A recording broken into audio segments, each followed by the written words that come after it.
today. First of all, I'd like to thank Michael Keaveney for coming here and volunteering at very short notice to do this talk. So delighted to have him. I've looked at some of the content and it's excellent, so I'm really looking forward to it. In relation to the Ballinamore Bridge Heritage Group, we're a voluntary organisation. We do most of our fundraising kind of through raffles and stuff, and we're going to have a raffle today. Envelopes are on sale on the counter, and you can see some of the hampers and a few more bits. Also, if any care to buy the booklet from this talk, it's on sale afterwards for €5. And I'd like to welcome you all, and thank you, Michael.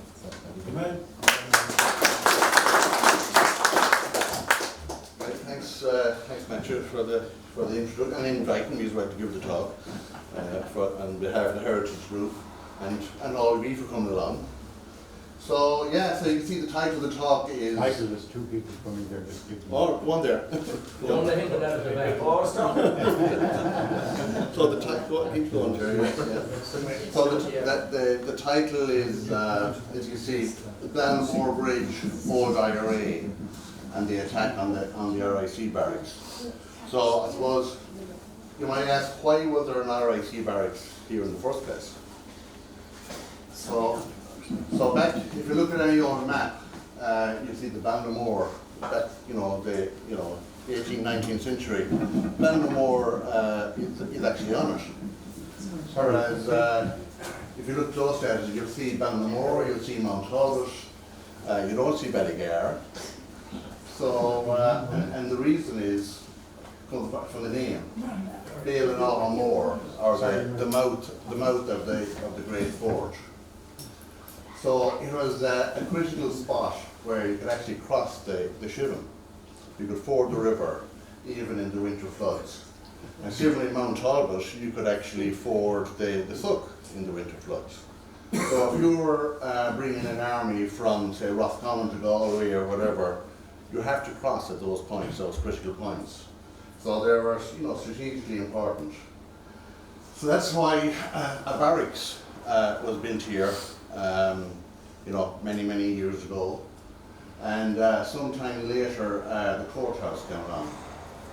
So this photograph here from 1911, it's actually the Hen Fair. So to this day, whatever, 115 years ago, that was Ballinamore.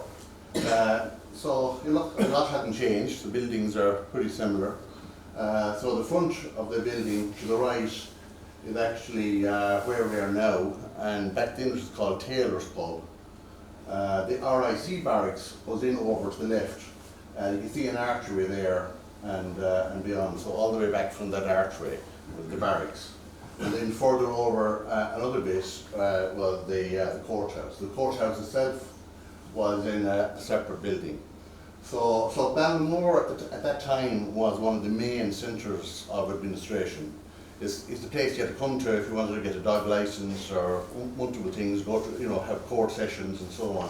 It was the key place back then in those days, and that was the case all the way until it was demolished by the IRA in the 1920s, in the summer of 1920. And so there's loads of info on the IRA and why it is. Basically online now, because it's over 100 years ago when all of this happened. So basically all the archives from that period are actually now digitized and basically available just at the touch of your, at your fingertips. They're available online. So in militaryarchives.ie, and in particular the section on the military service pensions collection, there's loads of documentation of that period. So now, in the period, in the 1920s, I guess the IRA was a guerrilla army, so they didn't really have much time for documentation, so they didn't write too many things down while they're on their own. So most of this stuff was documented in 1934 for the purposes of figuring out is somebody entitled to a pension or not for their IRA service.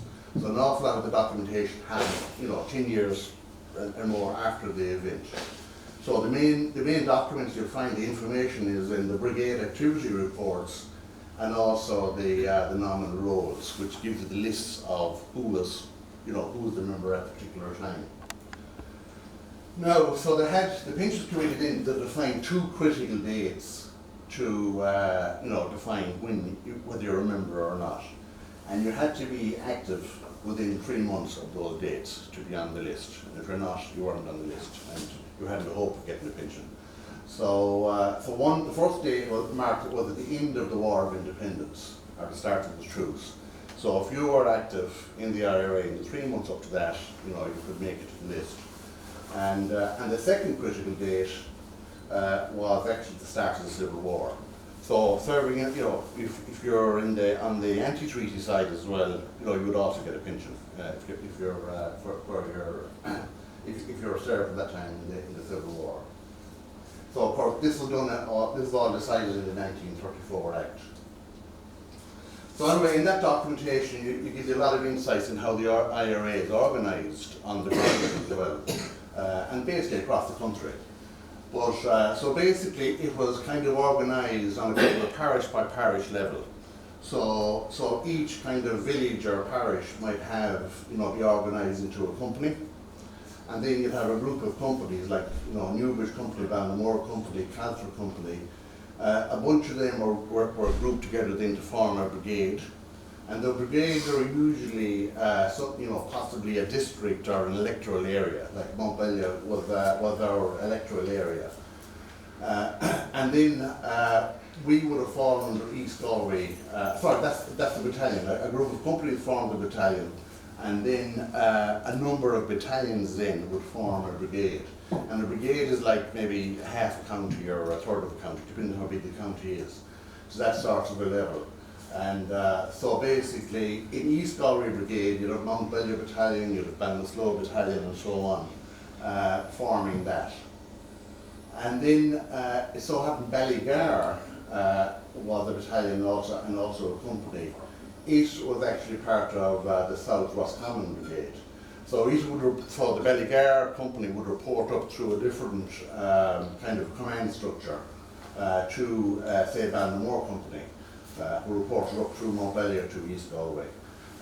They met at the Western Division level. And I guess this kind of this structure was somewhat loose, depends on who was rounded up at a given time. If a lot of people from a company were interned or whatever, there might be some bit of reorganisation. And for example, at the time of the Civil War, Montpellier Battalion actually moved to the South Roscommon Brigade. Not sure exactly why, but that's the way it's reorganised. It makes it a bit tricky when you're trying to find documentation, depending on what area you're looking at. You might have to look in different brigade activity reports to find what you want. So anyway, so this is the list from the for Ballinamore Company, from that the brigade, from the actual nominal roll for East Galway. So this is basically, so these are the members that are active in the 3 months up to 1921. It was written down in 1934, so the addresses given here will be the addresses they had in 1934. So you can see some of them have USA, but they've immigrated or whatever. So anyway, so basically, in this one, the split out between officers and men. So the officers listed here, the first one is Patrick Tully, who was went by the nickname Fiscal Tully. I'm sure you've heard. Some people here would remember Fiscal. And so he was the commanding officer for Ballinamore Company. And the second in command was his younger brother, Mick Tully. So it was kind of run by the Tullys. It looks like the company there. And then if you look at the list of men, now earlier on it said there were 16 members, but there's only 13 on this list. That means, probably 3 of them weren't active in the 3 months up to this particular date, and they didn't make the list. So on the list here, it's a bit of an eye test, but you can probably read it. There's Dan Keaveney from down the road. I think that name rings a bell. Michael Craic, who was I think he was originally from Ballinamore, but actually the address in 34 was in the USA. There's Craigan, there's John Ryan, there's Luke Nance, Pat Hughes, Brendan's father, and then there's let's see what's Michael Galvin, Kilduff, Michael Meehan, and Michael Barrett. And so again, that's the list that was compiled at that particular time. Now, so this is a kind of a sketch from the documentation as well. It's showing roughly the Mount Belly of the Italian area. So you can see Ballinamore is over on the top right edge there, inside that kind of a purple line. Yeah. So actually, Newbridge is just inside it. Ballinamore is just inside it. So the boundary between Ballygar Company and Ballinamore is actually roughly around where Tuckergar Church is. So people living in Clostover, that area, would actually be in Ballygar Company. And here's a few of them here. So Ballygar Company is very large. There's about 50 in it. 50. There's 2 pages, 23 in this page, and there's another page with another, 27 or 8. But you can see there's some names there. I think are in, were really from Ballinamore, but they're part of Ballygar Company. So they would all have reported up through a different command structure into the Southwest Common Brigade. So basically, while they kind of, were different companies and so on, they kind of worked it independently as well, just to make sure that, if there's any informers, not too much stuff would be given away. So they kind of stayed in a fairly tight-knit groups. Now we have a bit of a problem. Oops, here we go. Yeah. Went too far forward there now, I think. Let's see.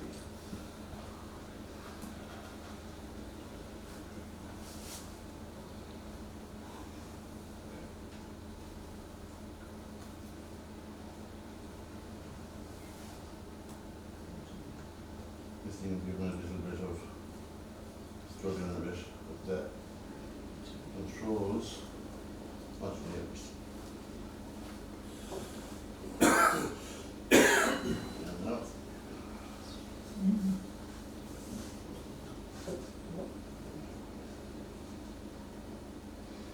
Yeah, so basically in the, up to 1920, 1919 and so on, the IRA is a kind of a guerrilla organisation, so the attacks were fairly sporadic.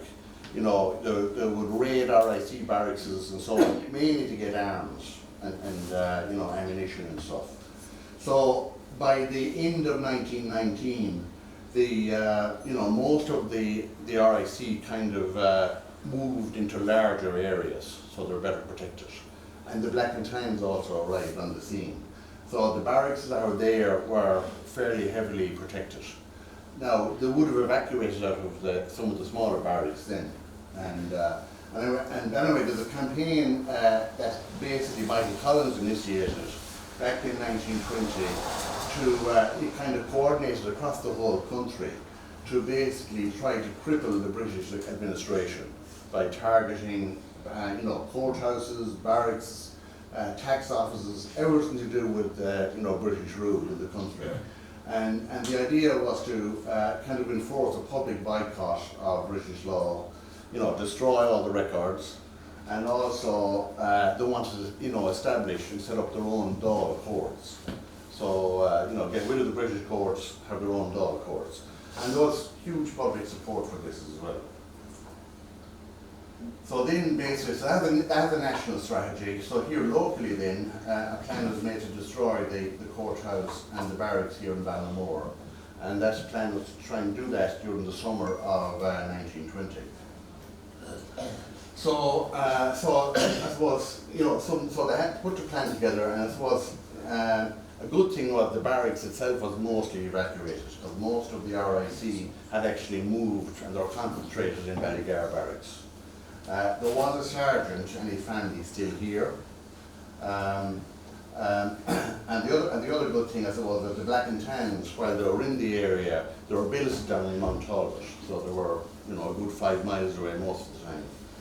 But the problem was, first of all, the barracks here was adjoining Taylor's pub, which is where we're standing now, or sitting. And so you couldn't really burn the barracks to the ground because there was a good risk the pub would go up as well, and that mightn't have gone down too well in the community, and the tailors wouldn't be too happy either. So they couldn't burn it. And then the other issue was, you know, there were a lot, you know, even though the Black and Tans were down, you know, based in Montal, but they were patrolling all the time in a couple of lorries, and they're kind of 12-man lorries, and each of them armed with rifles, and they also had a machine gun with each lorry, whereas the IRA here locally had just one revolver and a few shotguns. So taking them on head-to-head is going to be a problem. So the strategy, I guess, then was to call in manpower from across the battalion to basically manually demolish the barracks and the courthouse. And they basically used sledgehammers, pickaxes, crowbars. They couldn't burn it, so they manually smashed it. And they did it internally. They didn't knock the whole building, but they got rid of everything inside the building. They also wanted to avoid a fight, if possible, because of the big mismatch in weaponry. So they had to try and choose a time when the RIC and the Black and Tans were occupied elsewhere. And they had some inside information from, they had a guy who was giving them information. This guy was based inside the barracks. He was the actual Petty Sessions court clerk. It was letting them know when was a good time to actually attack. So this is the plan that kind of, this sketch map was in the battalion report of the plan. So you can see here in the kind of the drawing, the pub there is right at the corner where we are, and then next to it is the barracks, and below that is the courthouse. So basically they deployed a kind of an armed sentry on the bridge, and then they'll have outposts, you know, one on the Ballygar Road, one up at the crossroads for the Ballinamore Road, and another one over at the near that by road to Montbellier, which is basically over the Rook Hill, another outpost there. So they had, you know, needed a fair bit of manpower, you know, to man those outposts and also, you know, demolish the place. So the details of how they did all this, or what they did, is actually in this. It's a bit of an eye test. I want, you can read it again. I just pulled out the main bullet points here.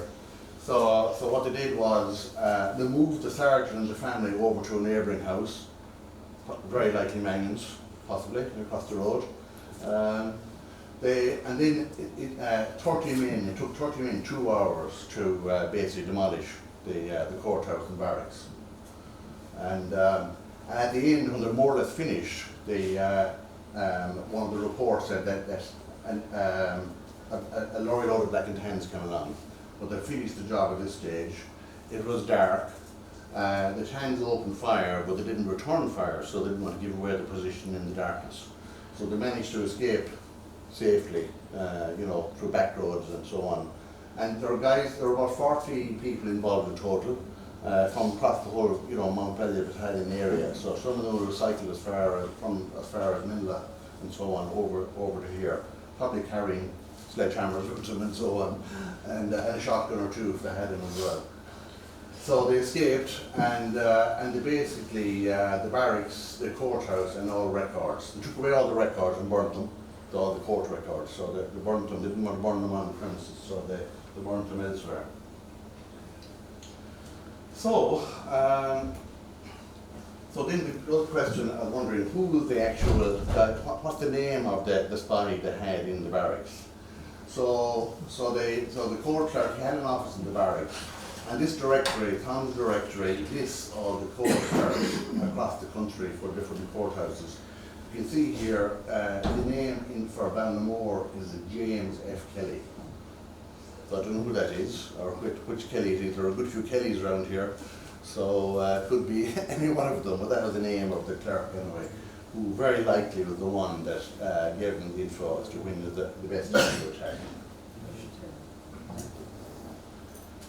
So yeah, so then of course, after that successful attack, there's always going to be a price to pay, and there were follow-up raids by the Black and Tans. So, so the following morning they targeted the house of John Keaveney, my grandfather, and smashed through the, he had a glass panel door. So the house he lived in was just up the road there. It was the gatehouse for, I guess, the big house that was across the way at the time that Martin French lived in. And so it's unusual to have a glass panel door. So it was a door very similar to what was used in the big house. But anyway, the Black and Tan smashed through it. My father, who was only about 4 at the time, says he remembers that. He had memory of that, of the door being smashed and the Black Tans coming in. So they smashed in the door. You wonder why they, well, it's probably not a big surprise why. John Keaveney himself was not in the IRA. He was a married man with small kids. However, his brother Dan was, he's on the list, and his brother-in-law Michael Barrett was also on that list. And I'm sure they knew about that. So anyway, he's beaten up and fired gunshots close to his ear and so on, trying to basically torture him to try and get information as to where the guys were. And he was pulled after the lorry. Basically a rope was tied around him and kind of pulled after the lorry down the road towards Ballygar, and then thrown over the Clune Rhine, or thrown over the bridge into the Clune Rhine River just outside Ballygar. And he survived it, or if he didn't, I wouldn't be here today, but he did. But then, after that, John Kilroy, who lived nearby, and I think he's one of the names you saw on the Ballygar company list, and James Branley, who lived nearby as well. They were picked up and got similar treatment, and they were basically thrown over the bridge at Mount Talbot into the Suck River. But no information was basically obtained from any of them, and so nobody was ever charged with the barracks and courthouse attack. So that's the main part of the story. So, but anyway, like every story, there was always repercussions and stuff that happens a bit afterwards. So now I'm going to talk about a few of those interesting, bits and pieces.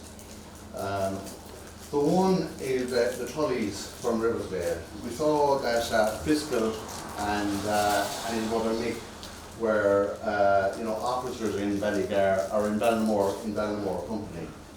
So Fiscal, his name was Pat Tully, but his nickname was Fiscal, and everybody called him Fiscal, I think, from that time onwards. And the name Fiscal comes from the fact that he looked after the finances for either the company, for the Ballinamore Company, or maybe even at Mount Bellew brigade level. So that's where the name Fiscal comes from. So he was in charge of the expenditure and raising money and so on for the company. But he was actually picked up himself in December following another ambush attempt. This one failed because I think there was inside information given to the Black and Tans and RIC at this time. So he's picked up and he's interned in the Curragh. And then Mick, the younger brother, took over as company captain. So Mick had been on the run with a few more from Ballygar Company looking after the attack. And they were in kind of a flying column in North Galway, away from the area. But he took over as company captain anyway. And when the Civil War started, Mick joined the Free State Army on the pro-treaty side, and he got the rank of captain in that as well. Fiscal himself didn't seem to take either side for the Civil War, and he immigrated to New York around 1923. But a few years later, he came back suddenly because, at the time it looked like Mick was going to take over the farm and actually run it, but Fiscal came back. Mick, I don't think was too happy and sold all the stock and went to America himself. So there's a little story there as well for another day. So the Civil War itself, I guess, you know, after the truce, the Civil War kind of broke out around July 22. And so this is the list. This is the second critical date that's in the documentation in the military archives. So the list here has changed. All the names you saw on the area list aren't on this one, which probably means you either took the pro-treaty side and probably joined the army, the Free State Army, or else the state neutral didn't get involved. So some of the guys were on the previous list. Michael Keaveney was on that list, and Michael Keaveney basically became the OC of the company. So Michael was, he took over the role that previously Fiscal Tully had held. So I guess Michael, this photograph of Michael here is one taken many years later after he'd immigrated to America. Another guy, so that was on the list area, was John Ryan. And John Ryan was kind of like second in command for the company, for the Civil War. So there's a fair bit of information online on John Ryan, because he's one of the few people from Ballinamore Company that actually qualified for a military pension. So even though there's no body lists of who was a member, it's still very hard to actually get a pension. You actually had to be an active service, where there's, you know, fairly active service, where there's a lot of gunfire and so on, or else imprisoned. And so the Ballinamore Barracks attack didn't really count, wasn't enough to actually, you know, warrant a pension. John Ryan was involved in an ambush in Caltra in July. So he'd actually brought a gun up. He picked it up from Ballinamore Company and brought it to Caltra, and was actually arrested, you know, for his participation in that ambush. And he was jailed. He got a life sentence basically in jail. He's in jail in Galway. Caused, you know, a riot there over treatment to another prisoner. You know, was badly beaten up in prison and so on, but survived all of that, and basically lived to fight another day. So he was released at the end of the at the truce, at the start of the truce. Even though he got a life sentence, there was an amnesty for all prisoners. So he was released at the start of the truce, and then when the Civil War broke out, he took the anti-treaty side. As well as splits in the company, there's also splits in the family. So my granduncles, Tom Keaveney and Dan, both worked just down the road as carpenters here in Ballinamore. But again, there's a major rift between the two of them when Tom joined the Free State Army. Dan, you know, seemed to have stayed neutral in the Civil War. He wasn't happy with the fact that Tom had joined the army, basically fighting his former colleagues. So there's a major rift between the two of them. Dan subsequently immigrated to New York, and Tom stayed in the army until basically he was discharged, you know, in January 26. But he did actually immigrate to New York as well, and looks like he made his peace with Dan, because he moved his address in New York, but literally just around the corner from Dan's in the Bronx. So the other, I suppose, thing that happened after that attack was the pub that we're in now, Taylor's pub as it was at the time, changed hands. So there, you know, 2 generations of Taylors ran that pub in Ballinamore. So Thomas Taylor inherited from his father, was also, I think, called Thomas Taylor. They were Protestants, but by all accounts they got on very well with all the neighbours around. However, they got, I suppose, increasingly nervous after the barracks was attacked. I suppose also with the barracks and courthouse gone, I suppose economic activity would have reduced as well. So basically, so between that and the just nervousness about the situation, they put the premises up for sale. And so this is the ad that appeared in the papers in the 1920s. And basically they moved up the country to Ballinamore, moved further up the country. And the pub was sold, and along with the adjoining premises, to Sonny Hughes in 1929. So the picture of Sonny up on the wall there, along with A, over in the corner. So Sonny bought the place in 29, and ever since then, A and Hughes have been over the door. Okay, another fellow that you might have heard of is Mark Keaveney. And I think that there's his photograph. This is Mark Keaveney Senior. There's a few lads sitting on the back row there that look a bit like him. So Mark grew up in Cloonabrica, you know, just in Ballinamore Bridge. He wasn't in Ballinamore Company, I don't know why, but he fought in flying columns in Wexford and West Mayo. And again, there's a lot of stuff, there's a lot of documentation on him online, in the archives. So he took the anti-treaty side of the Civil War and was actually a founding member of Fianna Fáil.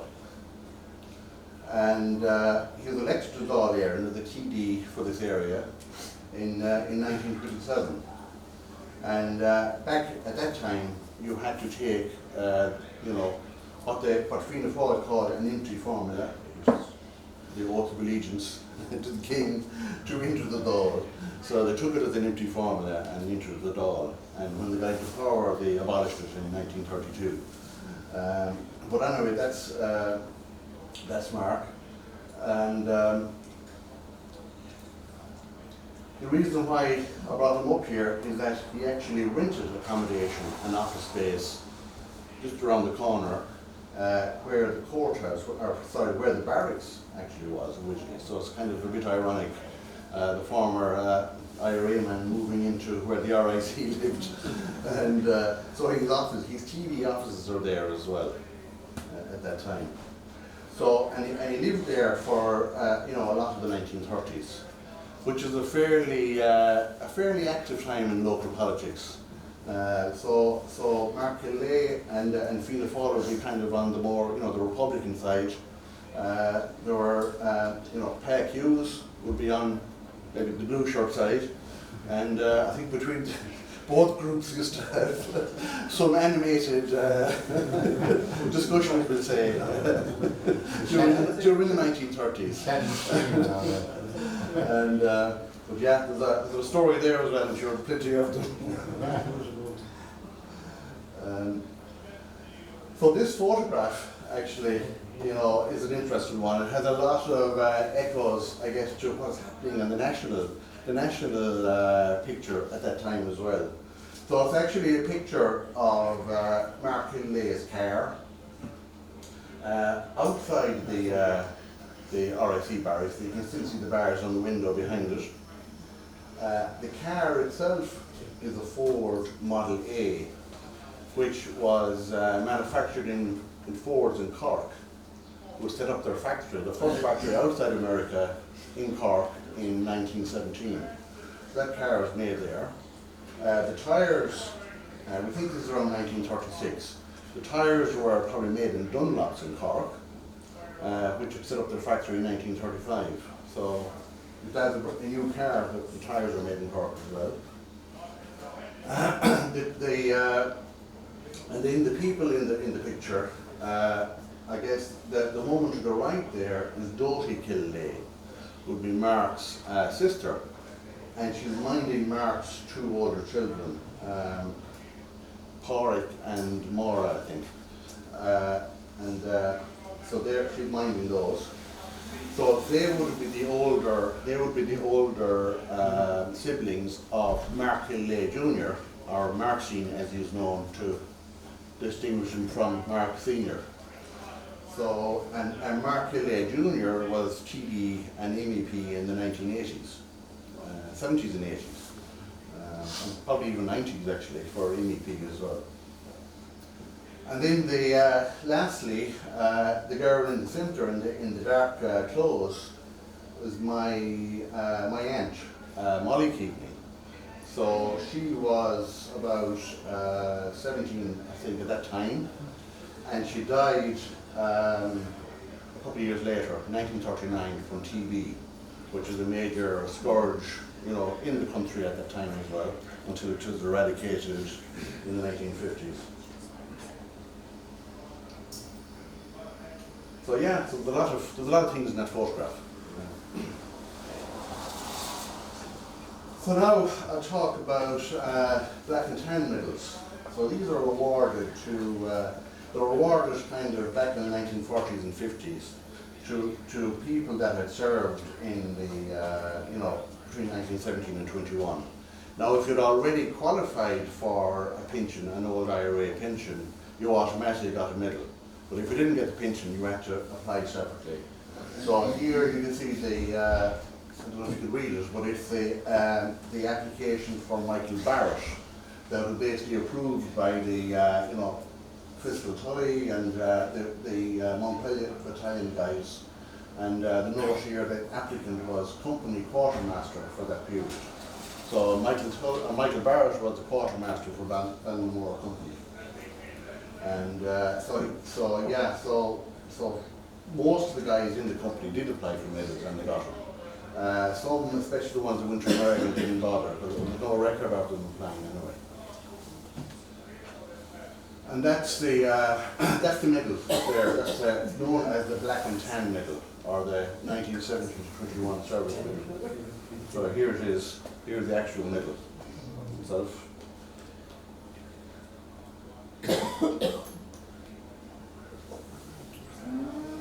So yeah, so that's Michael Tully, or sorry, Michael Barrett. So I think it's the only photograph we have of him. And his mother is there in the photograph as well. And this was taken in 1939. And this was a photograph taken in 1980 when we found a revolver in his house, which, so it is true, he was the quartermaster. He had, he was the guy, and that, that was found in a partition in his house, I think on the way into the mother's bedroom. So she's probably well aware of it as well. And it's very likely the gun mentioned in the activity, the battalion activity report, where they said they had one handgun and a number of shotguns. That's very likely to be the one handgun that they had. And it's very likely to be the handgun that John Ryan brought to Caltra for the Caltra ambush as well in July 1920. So yeah, so that photograph kind of it's a piece of a larger photograph. So afterwards, I went back to look to the other people in the actual photograph. So that's the full picture. So it's actually taken outside Lucknine's house in Ballyvonin at the funeral of Michael Lucknine, and that's why the date, we know the date fairly accurately. So it turns out Michael Barrett was actually related to an RIC man, which I didn't know about when I originally wrote the article. And it turned out the fella on the right is actually, his name is Luke Tully, and he is the son of police constable Luke Tully, who was on the go in the 1800s.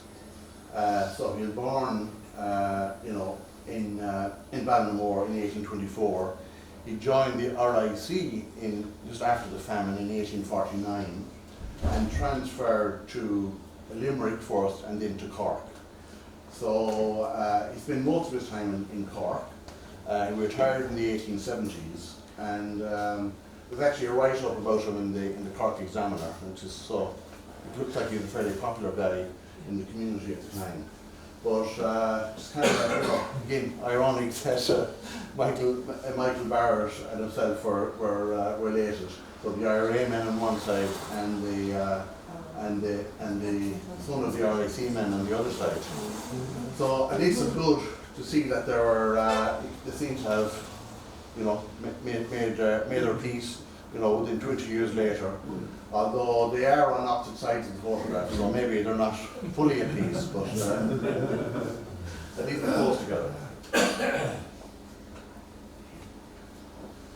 So then, coming along would be the women's organisation.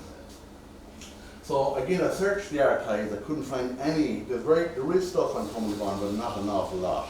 And there's nothing at all on the Ballinamore branch of Cumberland in the archives. However, we know there was a branch from the flag that Ellie Barrett made. And the flag is actually hanging up there behind you, up on the wall. So Ellie Barrett was Michael Barrett's sister, younger sister, and there's a photograph here of the Barrett sisters that was taken a good few years later in 1957. So Ellie is on the far right, and she immigrated to America around in the late 30s, I think around 1939 as well. Her sister Bridget Barrett is on the left. So Bridget Barrett immigrated to Boston in 1912. She sailed out from Cove just a week after the Titanic went down. So she was 19 years old at the time, and went ahead and got on another boat and went across to America. When she landed in Boston, she changed her name to Agnes. So she's known as Agnes Barrett in Boston. So a lot of Bridget did apparently back then, because there was a lot of discrimination, you know, for Bridget's, Patrick's and so on. There was a lot of discrimination of Irish immigrants, against Irish immigrants back in Boston, certainly in the 19th century, and still going on to the early part of the 20th century. So she changed her name to Agnes Barrett, and that's what she's pretty much known as thereafter. And the Barrett in the middle then is actually my grandmother, Mary Ann Barrett. So she had actually immigrated to Boston as well in the 1910s, but she came back in 1915 and married my grandfather. And again, if she hadn't done that, I wouldn't be here today either. So, and that's the flag. So here it is. I think we brought it out and dusted it down again for the 100-year, the centenary of the 1916 Rising. So, there it is, photograph taken a few years ago, and there's the actual flag itself. So yeah, so that's it. That's wrapped up my talk. I think we've come full circle. So, thank you very much.